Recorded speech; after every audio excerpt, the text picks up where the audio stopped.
और हमारे पिताजी फौज में थे और रिटायरमेंट के बाद 1988 में पिताजी का देहांत हो गया, स्वर्गीय मूरत सिंह। और इनके पास 12 बीघा जमीन है। उस जमीन का मोल कितना है समझ लीजिए। एक इंसान को इंसान पहचानने से इनकार कर दिया। और जैसे जाते हैं तो डीएम साहब कहते हैं हम आपको देखते हैं तो हमारा बीपी हाई हो जाता है। अच्छा। आप बतावा, जब डीएम हमें देख के बीपी हाई कर लेते हुए और थाने पे पुलिस के पास जाओ तो वहाँ पे सब लोग बोले कि अब जेल से निकलना है तो आपको एक पर्ची लिख दो कि मैं चुनाव लड़ना चाहता हूँ। हमें तो पहले ज्ञान था नहीं, तो हमने एक पर्ची लिख दिया कि हम चुनाव लड़ना चाहते हैं। तो जो शेर तलवार बना रहता है यहाँ, वो बड़े बड़े पुलिस वाले वो आए, बोले चलिए सर। तो हमको तो आश्चर्य हो गए कि आज तक हमको ये लतिया मुखिया रहे थे, अब ये कह रहे हैं चलिए सर। तो हम कहा बोले कि आप कैंडिडेट हैं राष्ट्रपति के और चलिए। बनारस के शमशान घाट पे है और आपके घर से अगर कोई लापता हो जाता है तो आप पुलिस में आवेदन देते हैं और उसका इंतजार करते हैं कि मेरा घर लड़का कब आएगा घर में। और आप बता रहे हैं हमारे साथ जो शख्स है, इसमें लिखा हुआ मैं जिंदा हूँ। ये भी अपने घर लौटे करीब 20 साल बाद, लेकिन इनके घर वाले अब नहीं पहचान रहे हैं। कारण जानते हैं, कोई कारण नहीं है। ये अपने माँ बाप का एकलौता संतान है और इनकी माँ जो है बहुत पहले और पिताजी चल बसे हैं। और इनके पास 12 बीघा जमीन है। उस जमीन का मोल कितना है समझ लीजिए। एक इंसान को इंसान पहचानने से इनकार कर दिया। कारण कि अगर इनके पास 12 बीघा जमीन नहीं रहता तो इनके घर के चाचा चाची पड़ोस सब चिन्हते। लेकिन इतना बात यहीं तक नहीं है। बात है कि इनको जिंदा हूँ कहना क्यों पड़ रहा है, क्योंकि कागज़ में इन्हें मृत घोषित कर दिया गया और इनकी सारी प्रॉपर्टी जो है इनके जो पटदार हैं वो ले चुके हैं। सबसे पहले बताइए, आप यहाँ आपके जो माता पिता थे वो क्या करते थे? जी सर्वप्रथम आपको प्रणाम। हमारा नाम संतोष मूरत सिंह, मैं जिंदा हूँ। ग्राम छितौनी, पोस्ट छितौनी, थाना चौबेपुर, जिला बनारस के निवासी हैं। और हमारे पिताजी फौज में थे और रिटायरमेंट के बाद 1988 में पिताजी का देहांत हो गया, स्वर्गीय मूरत सिंह। और माताजी 1995 में जब पिताजी का देहांत होता है साहब, तो उस समय हम नाबालिग थे और ऑल प्रॉपर्टी माताजी विधवा और हमारे नाम से वरासत हो गई थी 88 में। और वो नाम सन 2000 तक चलते आया। तब तक माता पिताजी का देहांत हो गया था और सन 2000 तक नाम चलते आया। सन 2000 में फिल्म स्टार नाना पाटेकर साहब आँच फिल्म की शूटिंग के लिए यहाँ आए थे। उनसे मेरी मुलाकात हुई। वो हमको बोले कि आप फौजी के बेटे हो, आप हमारे साथ बम्बई चलो और हमारे साथ काम करो। तो हम चले गए। 3 साल उन्हीं के यहाँ काम किया और 3 साल के बाद आए तो गांव के जो हमारे दयात प्रधान हैं, चेतन सिंह, दुर्गा सिंह, अजय सिंह, नारायण सिंह और अन्य जाति के लाल मोहन मल्लाह, सुरेश पहरी, ये लोग, संजू देवी, ये लोग साजिश के अंतर्गत वाराणसी सदर तहसील राजस्व विभाग में एक हलफनामा लगाते हैं। लापता मिसिंग लाश मुंबई ट्रेन बम ब्लास्ट में संतोष मूरत सिंह मर चुका है और 13वीं करके हमारे हिस्से की 12.5 एकड़ ज़मीन अपने नाम करा लेते हैं। ये बताइए, आपके पिताजी रिटायरमेंट के कितने दिन बाद मरे थे? रिटायरमेंट के बाद तो हम नाबालिग ही थे साहब। नाबालिग थे, आपको पता नहीं? नहीं। पहले आपके पिताजी गुजरे या माँ गुजरी? पहले पिताजी गुजरे। पिताजी गुजरे। हाँ। पिताजी फौज में थे जी। उसके बाद आपके माँ को पेंशन मिलता होगा? शायद आपको पता नहीं, नाबालिग थे। ठीक है, ये बताइए, आप जब यहाँ से घर छोड़े थे उस समय आपका उम्र कितना था? हाँ, उस समय 15-16 साल। 15-16 साल की उम्र में तो आप अपने गांव समाज के हर एक लोग को पहचानते होंगे? जी जी। अच्छा, गांव में जब जिस समय घर छोड़े उसके कितने दिन बाद आप गांव में आते हैं? 3 साल बाद। 3 साल बाद? जी जी। मात्र 3 साल में ही आपका 13वीं हो जाता है, लापता भी हो जाते हैं और खेत भी गायब हो जाता है। जी जी जी। कहते हैं कि यूपी में योगी सरकार है, योगी सरकार को न्याय दिलाने में समय नहीं लगता है। लेकिन देख लीजिए, 3 साल जो घर से लापता हुआ उसका पता खोजने की जरूरत नहीं पड़ा, लेकिन इनके 12 बीघा जमीन के कारण देख लीजिए कि राजस्व विभाग में भी क्या खेल होता है। 3 साल के बाद जब आते हैं, दौड़ रहे हैं कि मैं जिंदा हूँ, कहना पड़ता है कि मैं जिंदा हूँ, लेकिन सुनने वाला कोई नहीं है यूपी में। कारण कि बराबर देखिए बोर्ड लेके क्यों चलना पड़ रहा है कि मैं जिंदा हूँ। यहाँ के जो स्थानीय जो नेता है, यहाँ के डीएम है, जो सीओ है, उन लोग के इनका न्यूज़ नहीं दिखता होगा, दिखता है, लेकिन सब लोग चाहते हैं कि ऐसे ऐसे तो आते जाते रहते हैं। लेकिन ये बताइए, ये अपना फरियाद लेकर के आप सीओ के पास, डीएम के पास या सीएम आवास कहीं गए हैं? साहब 21 सालों में कहाँ नहीं गए हैं। जब आप हमारे संघर्ष को गूगल पर भी देख सकते हैं, सर्च मी ऑन गूगल, मैं जिंदा हूँ संतोष मूरत सिंह। दिल्ली के जंतर मंतर पे 10 साल लगातार अनिश्चितकालीन धरना दिए, 24 घंटा। वहीं से दिल्ली पुलिस ने तिहाड़ जेल भेजा था। तिहाड़ जेल, मैं यहाँ पर रुकेंगे। तिहाड़ जेल भेजा। हाँ। उस समय आपके नाम और पिता का नाम पता मेंशन क्या किया? जी जी, वो लोग ऐसा होता है ना साहब, देखो पुलिस रस्सी को सांप बनाने में एक्सपर्ट है। वो लोग पकड़ेंगे और अपने ही पकड़ के अपने ही पुलिस ही अंदर करेगी, पुलिस ही मुचलका भर के छुड़वा लेती आपको है। ही पता है हाँ। कि आप किस जुर्म में जेल गए थे?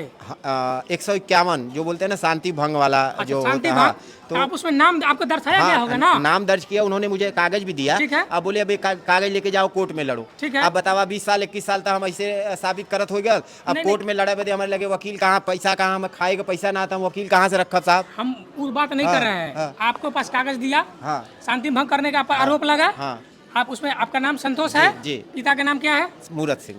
पिता का नाम मूरत सिंह है। उसमें लिखा ना कि संतोष, पिता का नाम मूरत सिंह। जी इन्होंने शांति भंग किया। जी जी। उसके उस आधार पे आप काहे नहीं यूपी में लड़ रहे हैं कि हम इस जुर्म में गिरफ्तार हुए थे, हम इस संतोष मूरत सिंह का लड़का है, मैं एक फौजी का बेटा हूँ। एक फौजी के बेटा को इस साबित करने के लिए माने मैं जिंदा हूँ लेके वोट चल रहा है, ये काहे नहीं बताते हैं अपने कलेक्टर ऑफिस में? आपके चैनल पे पहली बार है साहब, आप एक बार पूरा इतिहास उठा के देखिए, डीएम से हमको लेके इतिहास उठा के देखने की जरूरत नहीं है। डीएम हम से कहते हैं लेके कि वो कागज आपके पास है? अरे कागज है तभी तो ठीक लड़ रहा है, हूं लड़ रहा साहब। हूं। सबसे तो बड़ा आप प्रमाण जिला ये में है। जाइए और कहिए कि मैं संतोष मूरत सिंह हूँ, मैं जिंदा हूँ। उसके बाद क्यों आपका फरियाद लेके दिया है, आवेदन दिए हैं? अरे कितने बोरा भर जाई इतना अच्छा। फरियाद दिले है। और रही बात ज्यादा अगर फोर्स करोगे ना, बोले मेंटल में घोषित करके बगल में पागल खानो है, पागल खानो में करेगा तो भाई नाम देगा ना। तो वही कह रहे हैं ना, ये लोग कब रस्सी को सांप बना दे, सांप को रस्सी बना दे। पुलिस है भैया, ये उत्तर प्रदेश पुलिस। हाँ, यहाँ कब क्या हो जाए, जिंदा को मुर्दा, मुर्दा को जिंदा। आपने और सुनिए, आवेदन- हम अकेले ऐसे नहीं हैं, ऐसे आरटीआई से खुलासा हुआ है सिर्फ उत्तर प्रदेश में 1 लाख मुर्दे हैं। तो बताइए हम एक मुर्दे हैं और मुर्दे कहाँ से आ गए, इसकी यूनियन भी है इस पे जो है। और मुर्दे हाँ, की बात नहीं करें, हम आपकी बात कर रहे हैं। आपको अपना हक चाहिए, प्रत्येक- पहले एक मिनट, हाँ, सुनिए। आपको अपना हक चाहिए। हाँ, प्रत्येक आप- मैं तहसील जिंदा हूँ में- साबित कर रहा है। ठीक है, आप जाते हैं घर पे, आपके जो चाचा, आपके पिताजी क्या भाई थे? अकेले थे, पिताजी अकेले, हाँ। आपके दादाजी क्या भाई थे? वो भी अकेले थे। अकेले थे। हाँ, माने आपकी कई पीढ़ी अकेले हाँ, थे। अकेले। तो मतलब कि आपके कई पीढ़ी अकेले होने के मतलब अकेला वारिस आप है। जी।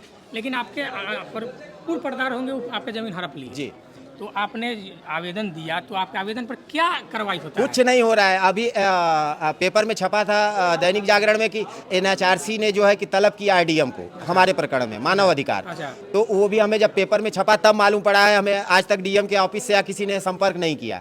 तो वो पेपर लेके गए और जैसे जाते हैं तो डीएम साहब कहते हैं हम आपको देखते हैं तो हमारा बीपी हाई हो जाता है। अच्छा। अब बतावा, जब डीएम हमें देख के बीपी हाई कर लेते हुए और थाने पे पुलिस के पास जाओ उसका भी बिहाई हो जाता है। हाँ, अब वो अगर एसओ अगर थोड़ा सा एक ऐसे हमको ठोक दिए तो जो उनके लेफ्ट राइट वाले बॉडीगार्ड है वो अंदर लेके जाके राशन पानी पूरा तोड़ देंगे। और एक बार की घटना सुनिए, थाना दिवस था, पूरी मीडिया वहाँ पे थी। जो कह रहे हैं ना कि आप गए नहीं, जाते नहीं, देखते नहीं, पूरी मीडिया साक्ष थी और पूरी मीडिया बैठी थी। पूछी हमसे कि संतोष आज क्या आप करने वाले हो? हम कहे कि क्या करें मैडम साहब, 21 सालों से साबिती तो कर रहे हैं लेकिन हो नहीं पा रहा है। तो बोले कि आज क्या करोगे? हम कहे कि साहब के गाड़ी के आगे खड़ा होकर प्रार्थना करेंगे, निवेदन करेंगे। और जैसे ही थाना दिवस था, सब आला अधिकारी आए हुए थे और गाड़ी के आगे हाथ जोड़ के खड़ा हो गए। बोले साहब आज हमको जिंदा बिना किया आपको गाड़ी जाने नहीं दूंगा, आज हमको जिंदा करो तभी गाड़ी आगे, नहीं तो हम चढ़ा के जाओ। उतने में एसओ साहब आए, 2 थपड़ा हमको जड़ दिया। अब एसओ ने हाथ छोड़ा तो जो वहाँ के और भी लोग थे वो साइड में ले जाके लतियन मुक्कन हम मार देना, साइड उठ फाट गल। और जब थाना के बहरे निकल ली तो देखली तो थाना के बहरवा एक चाय की दुकान है, तो वैजा कुल जानी बैठल ना, लेडीज पत्रकार, जेंट्स पत्रकार सब बैठल रहा।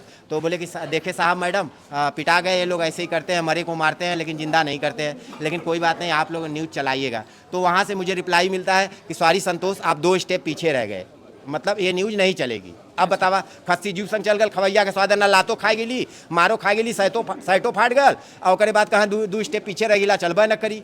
देखिए हम अभी बुलडोजर बाबा के राज में है और यहाँ खाली बुलडोजर चलता है लेकिन न्याय मिलता है, इसे देखिए लीजिए। ये बताइए आप 3 साल तक थे तो उसके बाद कहाँ पर थे? फिल्म स्टार नाना पाटेकर साहब बताए ना, आज फिल्म की शूटिंग के लिए आए थे। कि आप संतोष हैं? अरे वो पूरा मीडिया में बाइट दिया है, कैंपेन चलाए हैं। आरजे रौनक रेड एफएम 93.5 रेड एफएम पे दिल्ली में जो चलता है बहुआ करके, उस पर 15 दिन पूरा कैंपेन चला था। अब पूरे वर्ल्ड की media, India dead man precedence racing 2012, जब हमको दिल्ली पुलिस ने तिहाड़ जेल भेज दिया था तो वहाँ पे सब लोग बोले कि अब जेल से निकलना है तो आपको एक पर्ची लिख दो कि मैं चुनाव लड़ना चाहता हूँ। हमें तो पहले ज्ञान था नहीं, तो हमने एक पर्ची लिख दिया कि हम चुनाव लड़ना चाहते हैं। तो जो शेर तलवार बना रहता है यहाँ, वो बड़े बड़े पुलिस वाले वो आए, बोले चलिए सर। तो हमको तो आश्चर्य हो गए कि आज तक हमको ये लतिया मुखिया रहे थे, अब ये कह रहे हैं चलिए सर। तो हम कहा, बोले कि आप कैंडिडेट हैं राष्ट्रपति के और चलिए। तब पूरे वर्ल्ड की मीडिया ने कवर किया। अब जैसे मुर्दा, देखिए वर्ल्ड की मीडिया क्यों कवरेज किया कि मुर्दा भी आज चुनाव लड़ेगा, जी इसीलिए जी ना? जी जी। जिंदा के लिए तो नहीं हो रहा था। नहीं।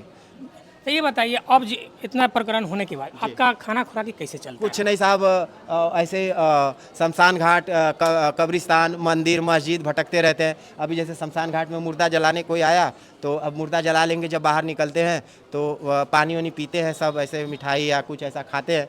तो अब जैसे 150 लोग हैं खा रहे हैं, तो उसमें एक बोले उसको भी बुला लो यार, जिंदा मुर्दा बैठा है, उसको भी पानी पिला दो। ऐसे कोई मतलब कि मुर्दा जो है, मुर्दा के जलने के बाद खाने का इंतजार करता है। नहीं, ऐसा नहीं कह सकते हैं साहब। कि शमशान घाट में तो वही ना खिलाएगा आपको।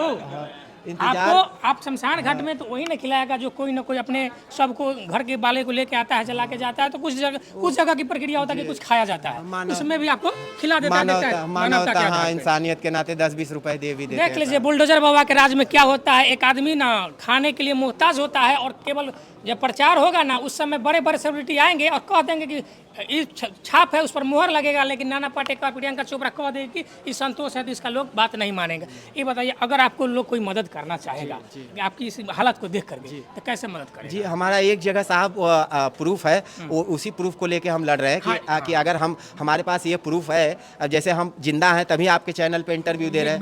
हाँ, हमारा बैंक में खाता है पुराना। इस बैंक में है, प्लीज थोड़ा नाम बता। Punjab national bank. देखिए भाई, पूरे भारत में कागजों पे मर चुके हैं, लेकिन एकमात्र पंजाब नेशनल बैंक के नजर में जिंदा है, तभी तो खाता पे चला रहा है। जी।